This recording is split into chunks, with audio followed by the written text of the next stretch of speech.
Welcome back. Neil started with a passion for agriculture. More specifically, he wanted to raise beef cattle. He accumulated sufficient cash to purchase a small amount of land and a few animals. He went to school to learn as much as possible about farm production. Let's hear from Neil now about his journey so far.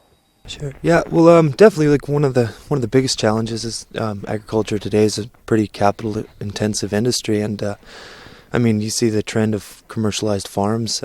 So trying to get to that size, to a big enough size to be viable is definitely a big challenge. And for us, we see that being.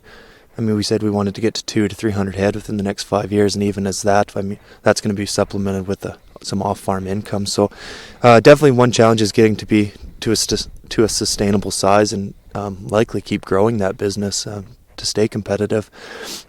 Another big challenge facing is the transition, transitioning from being, right now we're very, very small scale to that bigger scale, and so getting all the resources in order, the land base, the machinery, and the livestock.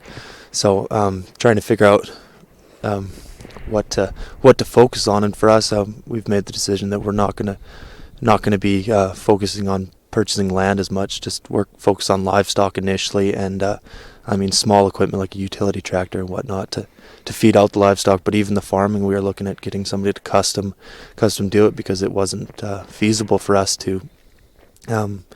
Wasn't feasible for us to own that big equipment to manage the farming aspects of our business. So definitely, the capital is another big consideration. Volatility is huge too. Trying to plan for fluctuations in the market. Like I've been through probably 6 or 7 business plans trying to work it out over the past 3 or 4 years, and each time it changes considerably.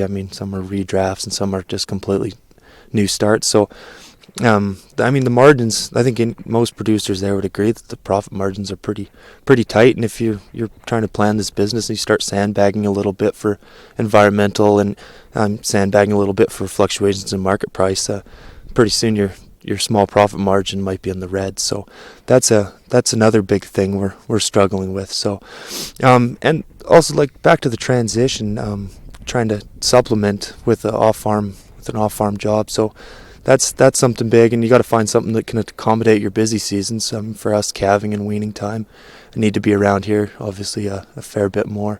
So trying to find a job that can accommodate that is a big concern. So now you've mentioned 2 of the biggest challenges there, and one I have a real question for you.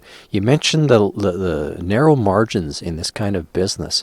Why do you still want to go into it, even so there's narrow margins? Yeah, it's funny that the narrow margins. I was going over a business plan with my dad, who's in oil and gas, and he was looking it over, and he says to me, "These margins don't look good," and I couldn't disagree with that. But you got to be passionate about what you do, and or else there's.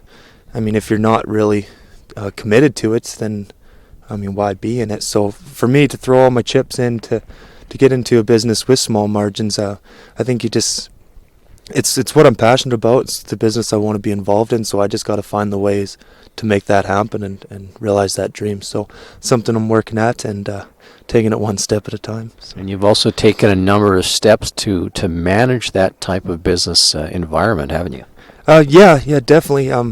Well, I guess the first thing is I've been working with a bigger ranching operation with CL Ranches there south of Cochrane, and they're a large scale operation, and they've been around for a long time. So they're kind of helping me bridge that gap between very, very small scale and a commercial sized farm. So that's one thing we've been working on, trying to figure out all the aspects of that. Also, just trying to work out the risks. I've been working with some industry experts and stuff, trying to make sure my numbers are accurate, and trying to take it from there. So now, another challenge that you mentioned was land, and we talked about this earlier. Tell us about the constraints you have in this area with land, and why that is so crucial to your future goals. Yeah, definitely with land. Definitely land is one of the biggest limiting factors where we're at right now, and there's no doubt we gotta move somewhere where it's more feasible.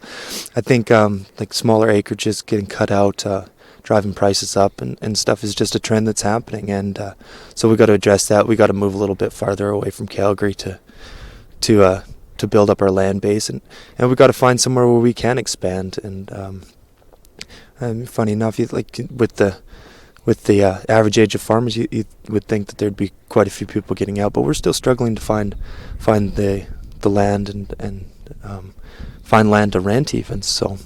Okay, so you've talked about a lot of your goals and the challenges. What strategies are you looking at right now to overcome those goals, or achieve those goals, I should say? What strategies were? Well, definitely we got goals that are pretty specific with our growth. I mean, we're trying to grow it on. Definitely one of the biggest struggles is trying to grow it. Like, you could look at, if you're trying to grow a business or a cow-calf business and you're under a profitable break-even point, like growing it slowly and steadily doesn't really make sense because you're operating in the red on a year-to-year basis. So that's one big thing we're working at. We got to work at segmented growth, bigger steps until we get to that size where it's economically viable, and then we can slow it down and start like building it up just slowly and retaining a little bit more heifer. So that's one strategy we're trying to figure out. How we need to get the capital to back that still. So definitely that's one thing, and just trying to work out a plan, stay on it, and we got we'd like to be moved within the next 18 months. So we're pretty focused on that and trying to pull all the pieces together. When we come back, we're going to look at Neil's farm business challenges and examine some strategies to overcome the risk.